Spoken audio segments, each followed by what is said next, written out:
Hello, HERstorians. I'm your host, Heather Ashley, and welcome to another episode of Women of HERstory, a podcast dedicated to celebrating women who have made or are making their mark on our society. Hiding behind the other side of the mic today is Sandalwood Suds. How you doing today? Oh, man, I didn't know if you could see me. I thought I found a good hiding spot today. Nope, terrible hider. Suds failed. Suds always fails. Well, other than that, I'm doing Suds, fine. like from Brink. Yeah, man, we're throwing it back that fast. Yeah. Disney. Yeah. I'm having a good day. How are you? I'm having a good day, too. We're having gorgeous weather. It's really hot in here, though, so that's kind of a bummer. But it's that's rainy okay. over here where I'm at. Oh, on your side of the mic? Yes. Well, you guys, this is the first episode of Women's History Month. The theme of Women's History Month 2021, according to the National Women's History Alliance, is Valiant Women of the Vote Refusing to be Silenced. As most of the 2020 celebrations for the centennial of women's right to vote in the United States were canceled, they decided to encompass both themes this year. Wow. Which I love. Yeah. And International Women's Day is actually coming up on March 8th. The theme of that is Choose to Challenge. We were actually able to participate in a video compilation for an organization called We Are the City. It won't be out at the time of this episode release, but we encourage you all to go check it out and see what they're doing.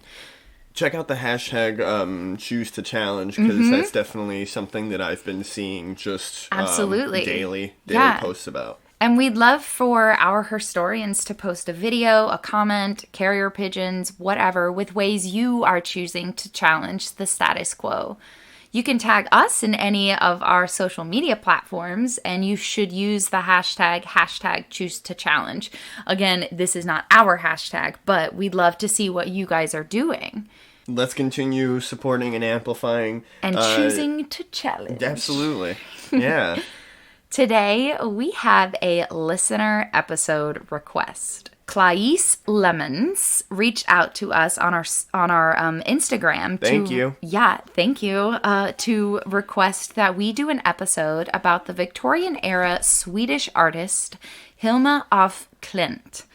The timing couldn't have been more poignant, as we had literally just seen an exhibit at MoMA featuring her work, and I had actually written down in my little Apple Notes that I wanted to cover her in the future. So it was it was kismet. It was perfect timing. And we appreciate the suggestion, and we encourage everyone to, Absolutely. If you're a fan, if you're interested, send us a woman that you would want to see us do an episode about. Yeah. And, we'll give you a shout out in the episode, and then, of course, try to do that woman justice. Yeah, while we do have an episode schedule, we are more than willing to shift things around to for our fans. accommodate your requests, because we love to hear about what you guys want to hear. And there's a lot to unpack during this one, my friends. I'll do my best to keep it concise. I've clearly not done well on that. We're 4 minutes in and I'm just now telling you what the episode is about, but that's fine. I'll do my best, but no promises. So let's get on with our art HERstory lesson. Abstract art uses various shapes, forms, colors, and lines to create a piece that exists with independence from visual references in the world. Western art from the Renaissance to the mid-19th century was limited by the logic of perspective. Western art from the Renaissance to the mid-19th century was limited by the logic of perspective, and it was attempting to reproduce exactly what we could see with the naked eye, so photorealism. At the end of the 19th century, artists felt the need to create a new type of art in accordance with the fundamental changes taking place in technology, science, and philosophy. Abstract art, non-figurative art, non-objective art, and non-representational art, while all are closely related, they're not actually identical in their meanings. Abstract art is specifically a departure from reality in imagery. It departs from accurate representation in slight, partial, or complete ways and consists along a continuum. Even art that aims for realism at large can be said to be abstract, at least theoretically, because perfect representation of what we see is impossible. I love that. I almost didn't include that, but I was like, that's deep. That's deep. You were dropping gems. Whereas total abstraction leaves no reference to anything recognizable, geometric abstraction usually leaves no reference to naturalistic entities. Cubism and fauvism are two forms that are considered to be totally abstract. It is a widely cited, accepted, and repeated notion that Vasily Kandinsky is the pioneer of abstract art, or was it? I remember seeing that in the MoMA. I'm about to blow up your entire world. Oh. Yeah. That was really aggressive, but so that's much. what this is. This sounds sad.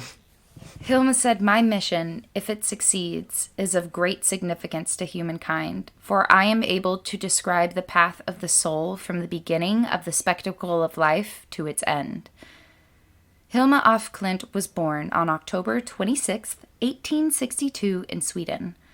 She was the fourth child of Matilda af Klint and a Swedish naval commander, Captain Victor af Klint.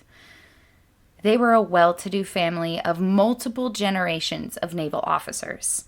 She spent summers with the family at their manor. It's called Hanmora on the island of Adelso in Lake Malren. You can tell from her works that a love of nature and its forms were an inspiration from the start. Klint showed an early interest for mathematics and botany, with an innate visual art ability. What a combination. I know. Math, but it makes so much sense. Oh my gosh. If you see her work, that makes so much sense. When the family moved to Stockholm, she studied at Tekniska skolan. I'm trying so hard. At Tekniska skolan, which is now Konstfack, where she learned the art of portrait and landscape painting. At age 20, she was admitted into the Royal Academy of Fine Arts. There were a fair amount of aristocratic women being educated at the time. Traditionally, if a woman was unmarried, it was her brother's responsibility to provide for her until she found herself a husband. Unique. Now, not wanting to have to support them, these men pretty quickly figured out that if they gave women the opportunity to have an education and a career of their own, they don't have to support them anymore, and the women can support themselves. Probably the most roundabout way to do that. Yeah, but they're like... that's good. That's fine. That's fine. So, more and more of these women were being given proper education. Klint was described as a charming, well-educated woman with a mind of her own, which was controversial. Fortunately, her father fully encouraged and supported all of her talents. In 1879, Klint began experimenting with spiritual investigation as she became more interested in the theosophy of Madame Blavatsky and the philosophy of Christian Rosenkreutz. More on this later, so put a little pin in it and we'll come back. You got it, Alexis. Oh my god, I did totally just do an Alexis Rose. That's really funny. From 1882 to 1887, Klint studied mainly drawing, portrait painting, and landscape painting. She was one of the top students at the academy and was awarded a scholarship post-graduation in the form of a studio of her own in the Atelier building. Wow. Right?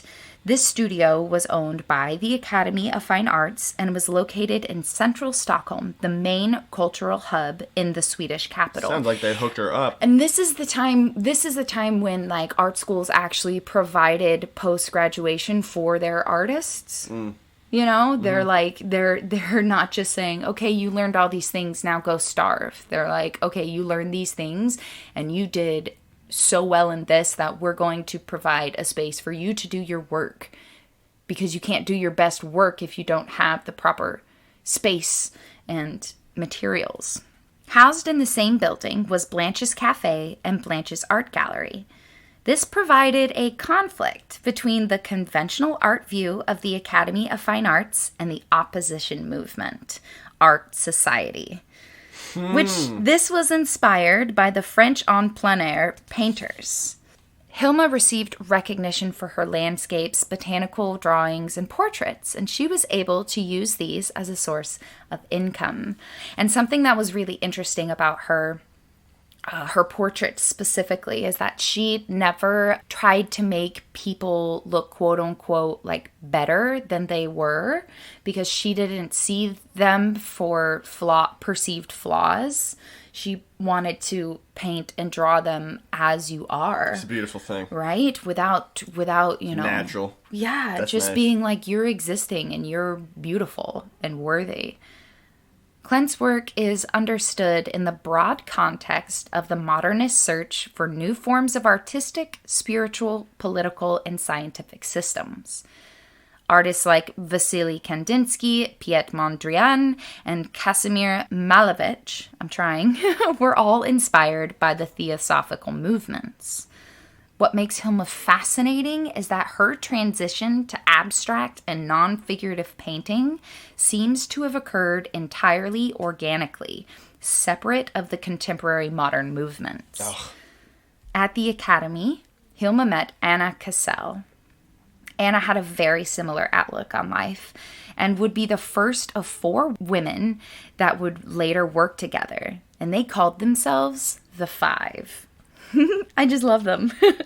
The Five consisted of Cornelie Ketterberg, Sigrid Hedman, Mathilda Nielsen, Anna Cassel, and Hilma af Klint. Quote, "What I needed was courage, and it was granted to me through the spiritual world, which bestowed rare and wonderful instruction." They began working together as members of the Edelweiss Society, a society that embraced a combination of theosophical teachings, Helena Blavatsky, and spiritualism. I think it's important that they did that so that there could be a support system, so that they together. can, I think you need to build that community in order to, like, maybe not care so much about what's going on outside or not really focus about what everyone else is doing. Yeah, or like what you have to do because you're doing your own thing and you have people who are going to support you. Not necessarily people, but people who are going to who are like-minded, who are going to help you grow. Yeah, who won't hold you back, right? Who will let you flourish. And, yeah. The Five left the Edelweiss Society and formed their own. They were interested in the paranormal and regularly organized seances. I feel like you would have been...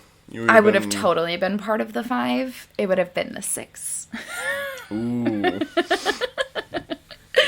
They recorded in a book a new system of mystical thought. 25,000 pages of notes about the quest to understand the mind. 25,000 pages? Yes. Okay. Yeah. Mm-hmm.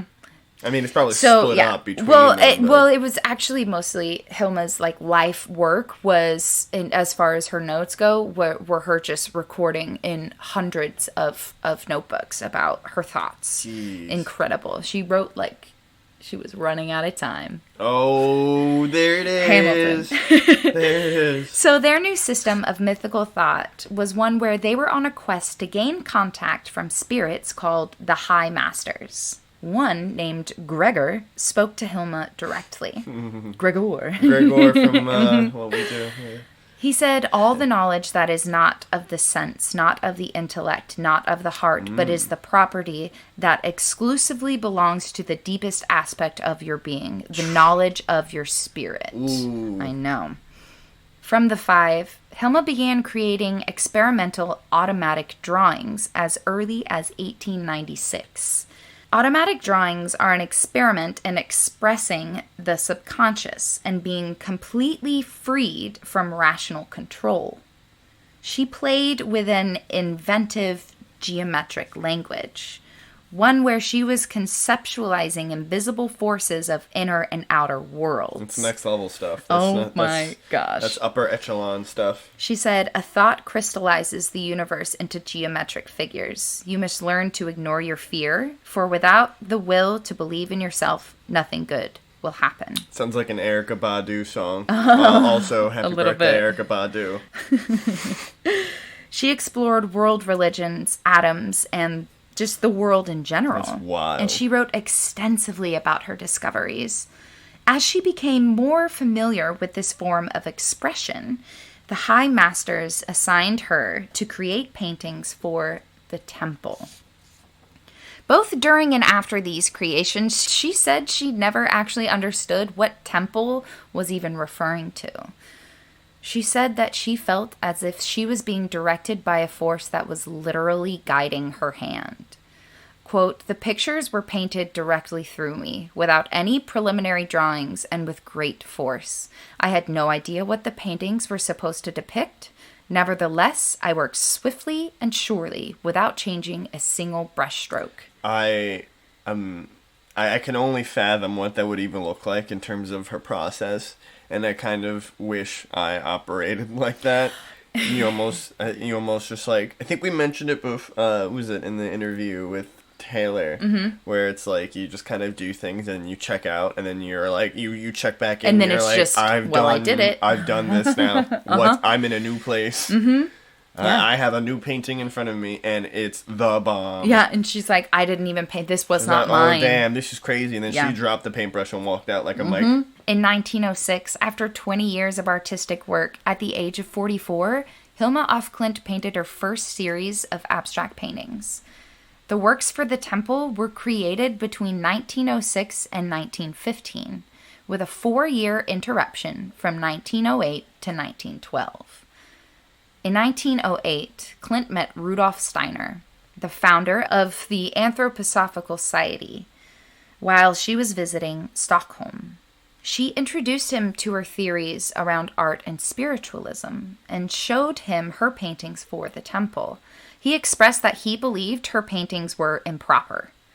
And after this meeting, there is no record of any new works created by her for 4 years. This is when the 4-year gap happened, because he just didn't get it. He just didn't get it. But there's a few little, like, I think there were other motives behind him saying, stop doing what you're doing. The temple paintings were a collection of 193 paintings. Well, she killed it. Within which there were several sub-series. The major paintings were created in 1907 and were massive. Well, of course it would go over his head. They were 240 by 320 centimeters. That is, for us Americans, thank you, 7.8 by 10.5 feet. Jeez. The series was titled The 10 Largest, and they represented the different phases of life from early childhood to old age. The works consisted of symbols, letters, and words. They depict the symmetrical dualities, such as up and down, in and out, earthly and esoteric, male and female, good and evil. Quote, "The development of the world includes the wonderful dilemma that light itself is divided into brightness and darkness. This problem is especially difficult to understand for a blind world whose organization is founded on 2 forces instead of 1. She's just like, I don't know. She was so ahead of her time. Oh my gosh. And really, she was just running laps around all these literally people ahead with her of her artwork. time. And just her outlook. Yeah. Hilma wrote and painted about the extremes within society, that we live in a polarized world, divided to the extreme, including gender roles and masculine versus feminine. Oh, yeah. She said, "Many players struggling in this drama have been dressed in the wrong clothing. Many a female costume conceals a man. Many a male costume conceals a woman." Now, here's what I want to say about that. This kind of goes on a little roundabout, but this, literally the fact that she's saying this in like the early 1900s shows you that transphobia is not a product of a generation and old mindsets. It is 100% learned. You know? Yeah. Like you can't say, oh, they just feel that way because they're, older and they were from a different time. They were born over here. Yeah, no. Her color choices were metaphoric. Blue representing the female spirit, yellow the male, and the massive backgrounds in hues of pinks and reds to express physical and spiritual love. I feel like some of the pictures we've seen and saw are definitely up your alley. Two series for the temple were the swan and the dove. The swan series representing transcendence and the dove representing love. The two are showing gates to other dimensions. The paintings within the series call for individual interpretation on narrative, esoteric, and artistic levels. So the way that they're done are so completely up to the viewer. If you understand what you're if you even just understand the basis of like the swan is representing the swan series is representing transcendence, and then if you go and look at that series just with that little bit in mind, it literally like is so completely up to you on what you take from it. Oh my gosh, gorgeous. While she completed the works for the temple, she recalled that the spiritual guidance ended. She continued to pursue abstract painting, still independent from external influence. While the temple paintings were mostly in oil, she now began to incorporate the use of watercolors. The paintings she created later in life were significantly smaller than the 10 largest.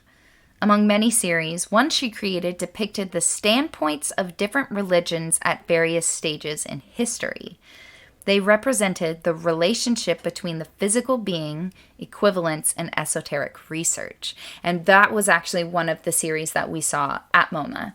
It was the circles. Do you remember? It was like in a glass case, and there were small pieces, and it was these various circles with different lines through them at different parts on the circle.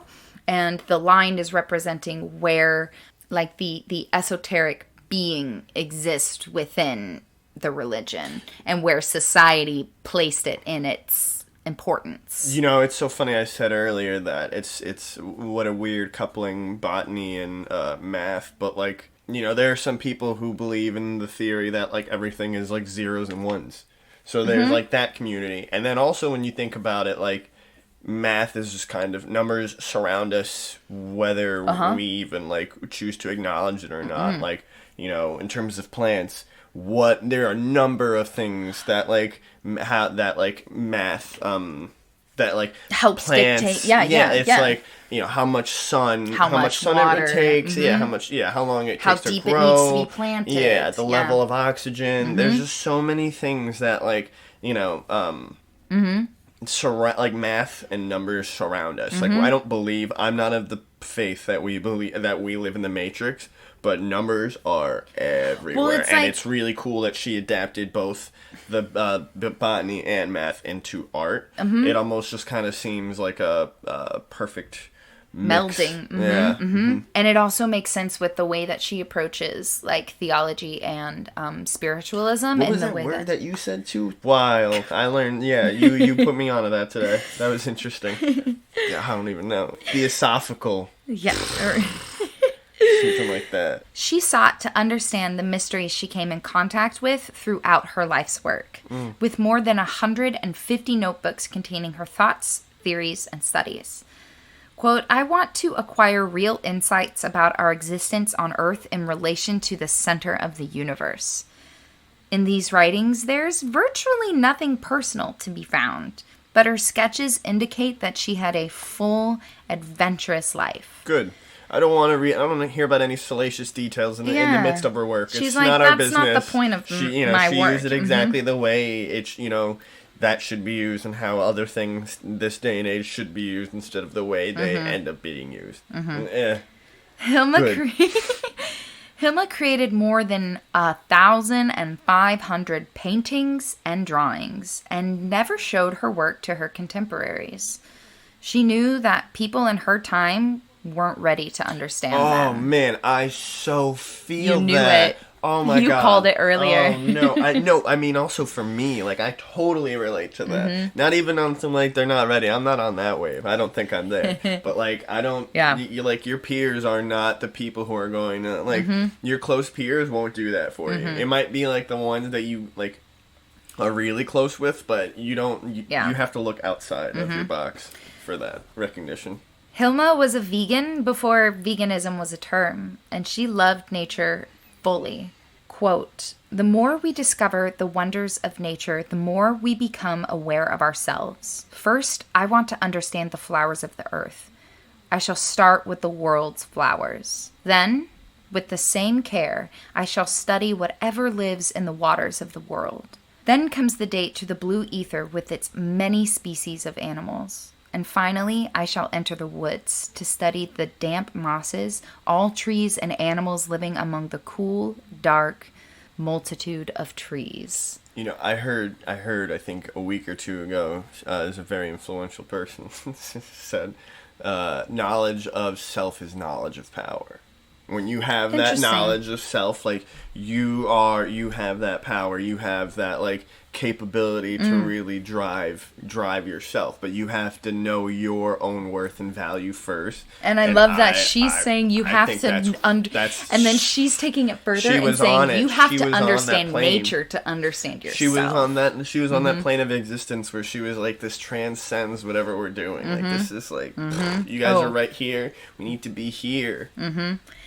Now, in the aftermath of a tragic accident in Djursholm, Sweden in 1944, Hilma af Klint died at almost 82 years old. Wow, 82 though, still. She left her abstract paintings to her nephew, Vice Admiral Erik af Klint of the Royal Swedish Navy. In her will, she left very explicit instructions. Her work was to be kept a secret for 20 years after her death.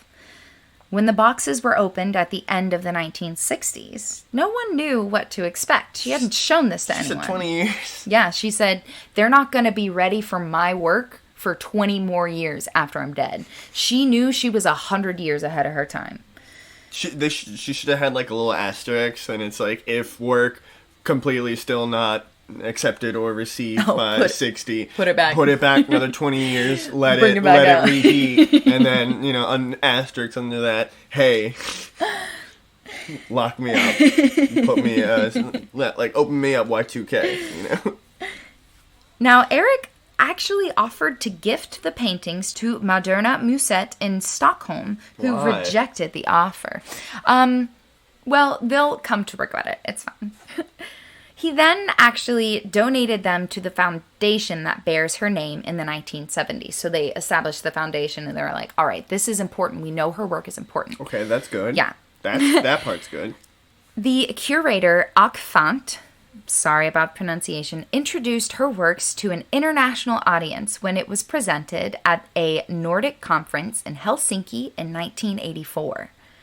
In 2013, the Museum of Modern Art in Stockholm showed the largest retrospective solo exhibition with 230 of her paintings.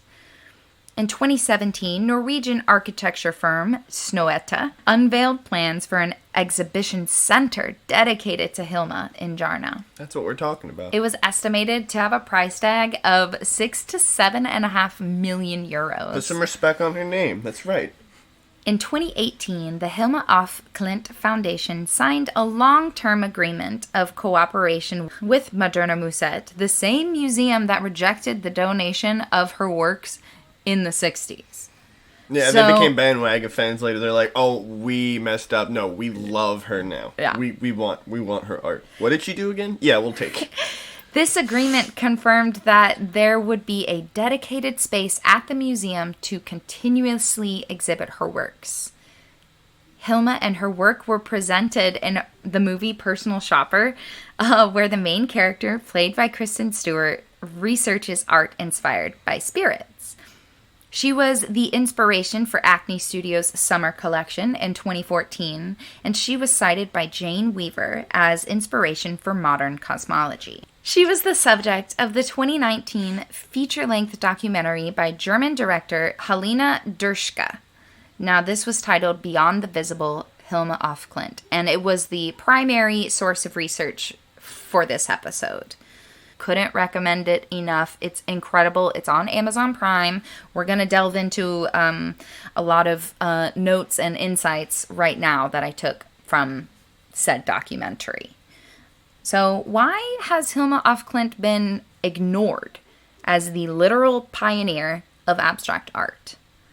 Because you would have to rewrite all of art history.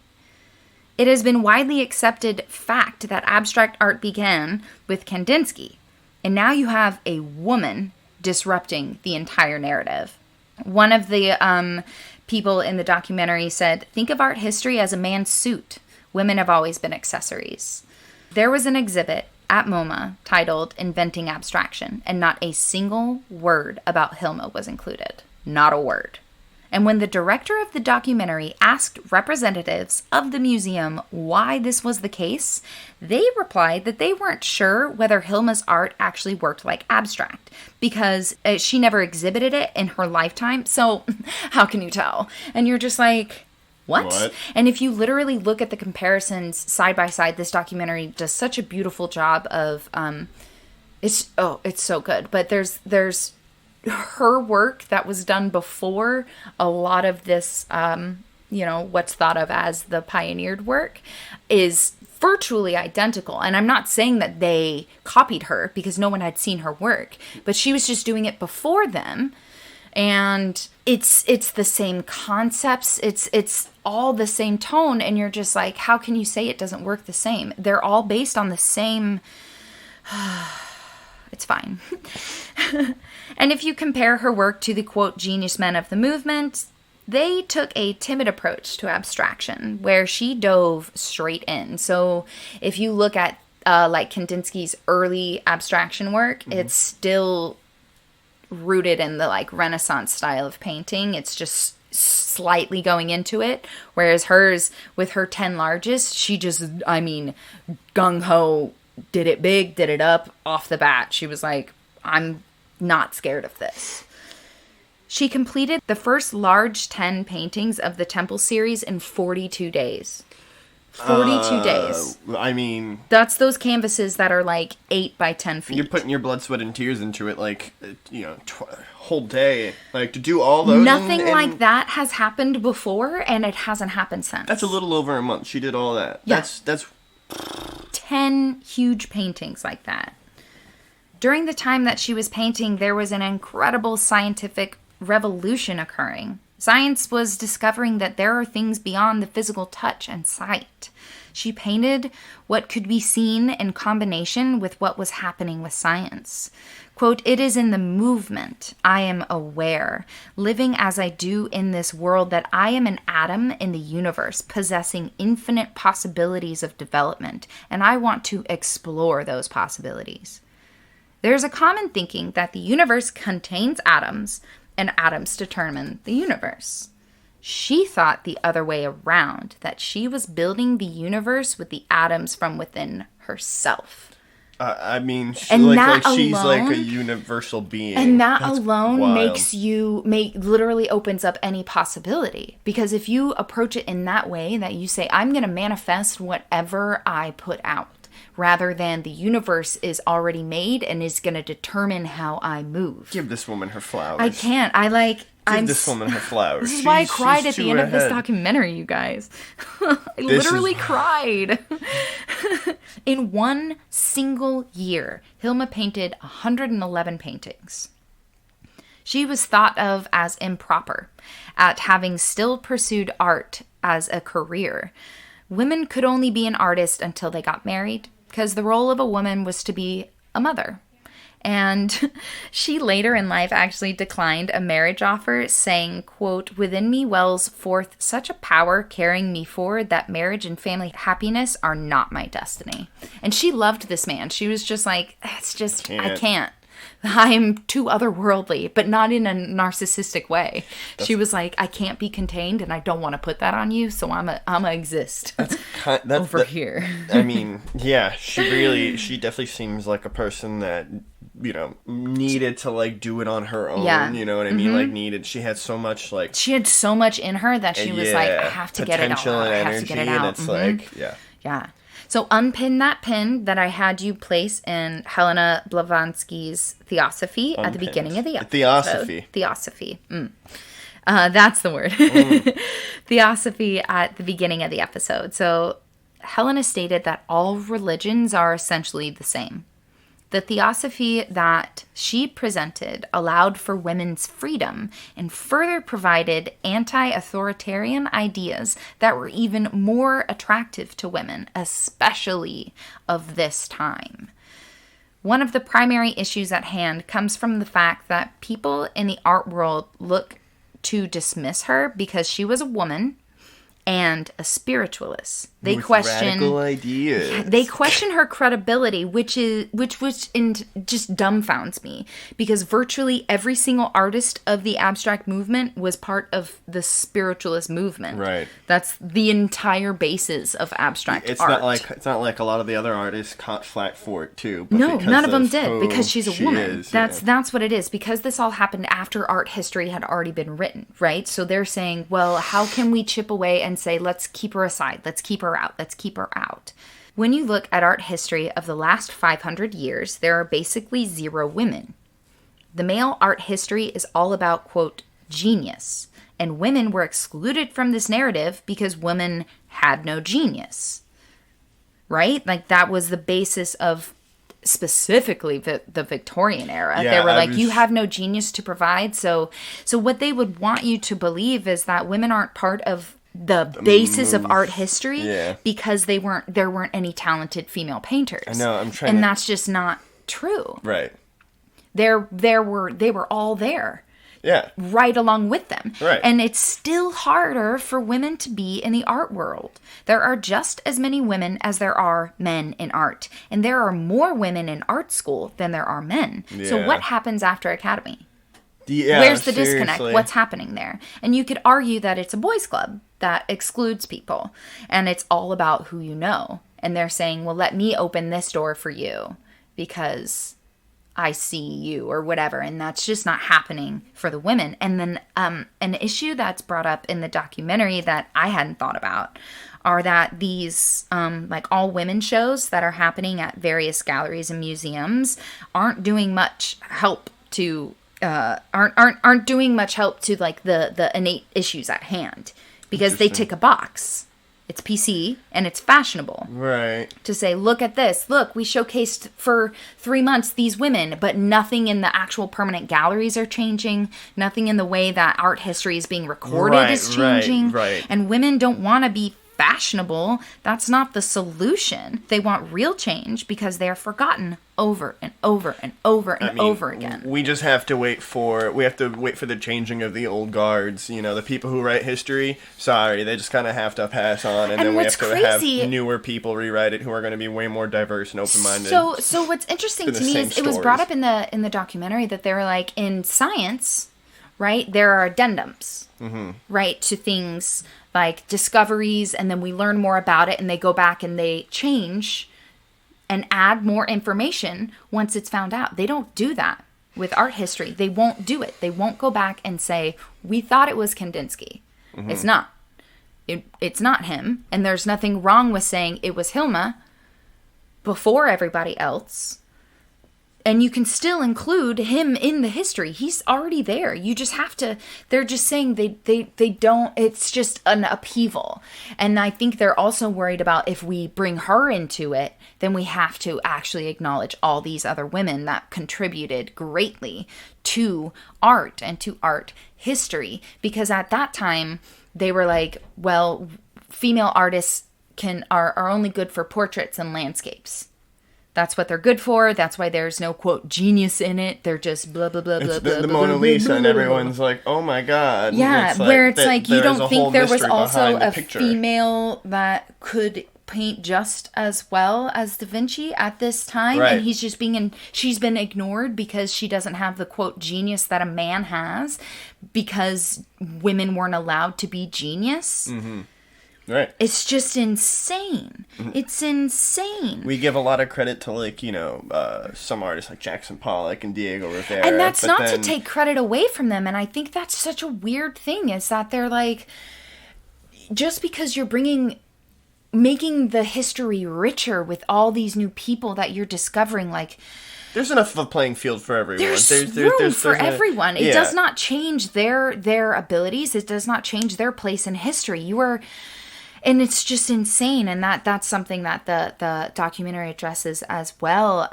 There shouldn't be like one Hilma or one O'Keeffe for every like 10 of these artists, because you know we walk through the different areas in these museums, and really let's talk about the MoMA specifically.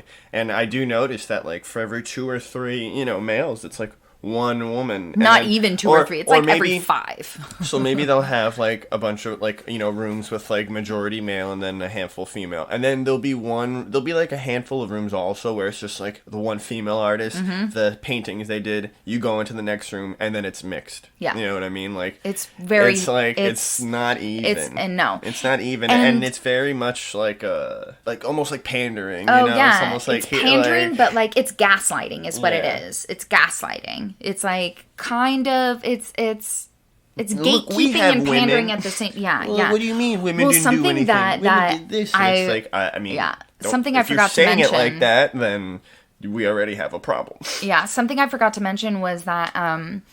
So something else that she stipulated in her will was that her work isn't allowed to be sold. Cool. So the art world can't profit off of her. That's. And that just completely turns their world upside down even further. I like that a lot. Right? I like that a lot. Right? And that just so dramatically just, she knew, oh my God, like saying don't open them for 20 years because nobody's going to get it. They have to all stay together. That was the other thing, is the reason she didn't sell or exhibit in her lifetime was because she was like, I know that these collections have to stay together. They'll be split they up. have to stay together for them to get the full meaning behind it. And I just love that she's like, you don't get to sell it. Mm-hmm. You don't get to sell it. You can exhibit it. I can, my foundation can loan it to you. Like you can rent it. You don't get to buy it. And that even further, so that the big issue that is in the documentary is how MoMA is the mecca of modern art in the world. Mm-hmm. That's just, it's looked at as the highest of high. And for a very, very long time, they didn't acknowledge her. They didn't exhibit her because they couldn't profit. They didn't want to recognize and upheave, the history of it. Even in the exhibit that we just saw with her there, her work being exhibited there is gorgeous, and they are kind of trying to start it, but they also haven't changed the plaques to say Kandinsky didn't start it. Mm-hmm. She started it. It's very half-assed. It's very interesting, and I think the documentary probably put a little fire under their butts. I mean, good. It exposes a lot of really interesting things that I hadn't truly thought about, and I so loved researching this episode and finding my new favorite artist, someone that I wish I had really fully known. So thank you, Clarice, for the suggestion. It was so gorgeous, and I had just the best time researching it, and everybody should get really mad about the art world right now for gatekeeping. It's crazy. It had never even crossed my mind. Yeah. I hadn't thought about it. Ugh. So I'm going to leave you guys with this quote. Only those prepared to leave their familiar life behind will life emerge in a new gown of continually expanding beauty and perfection.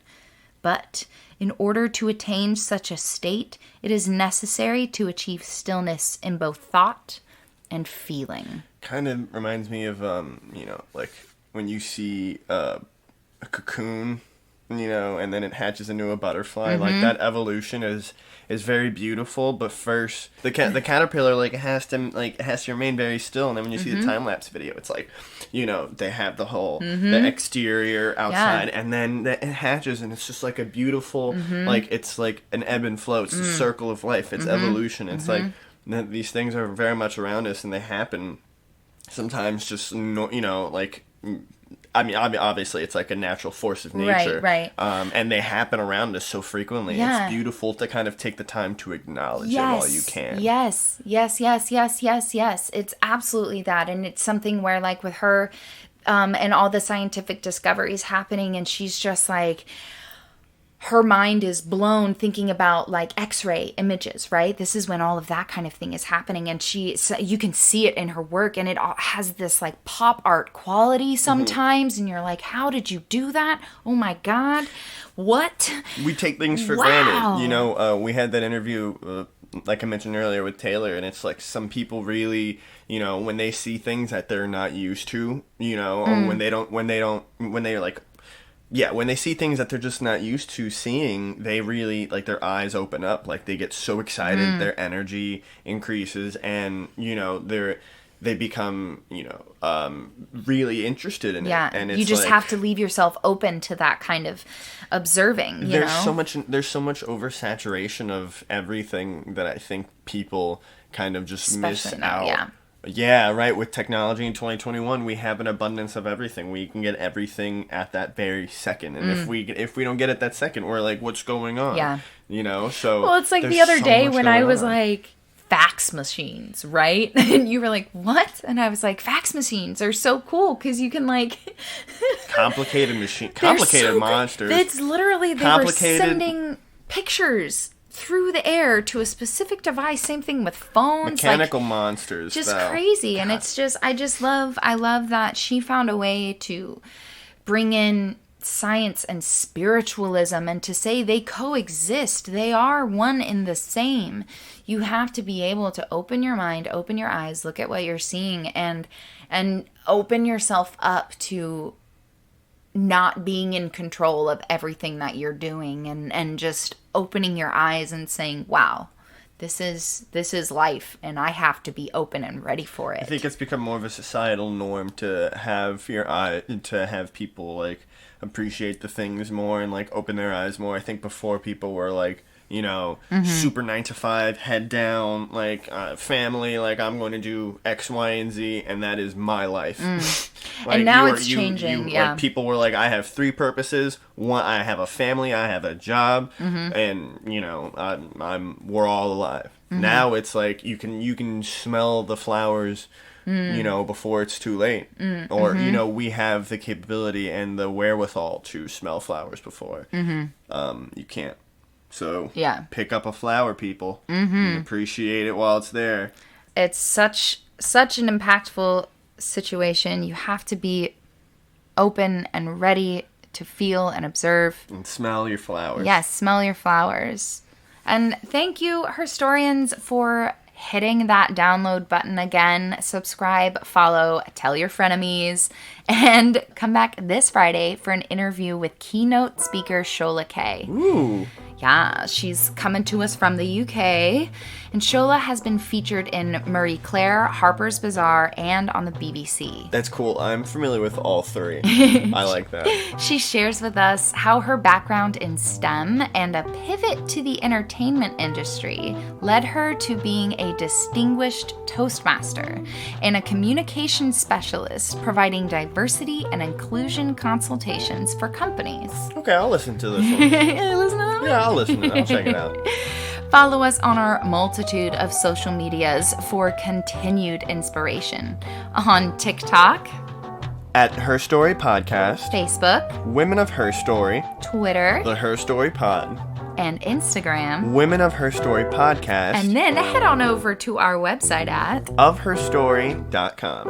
Until Friday, be safe, stay healthy, and show the world what you're made of. Support women and wear a mask. Bye. Happy Women's History Month.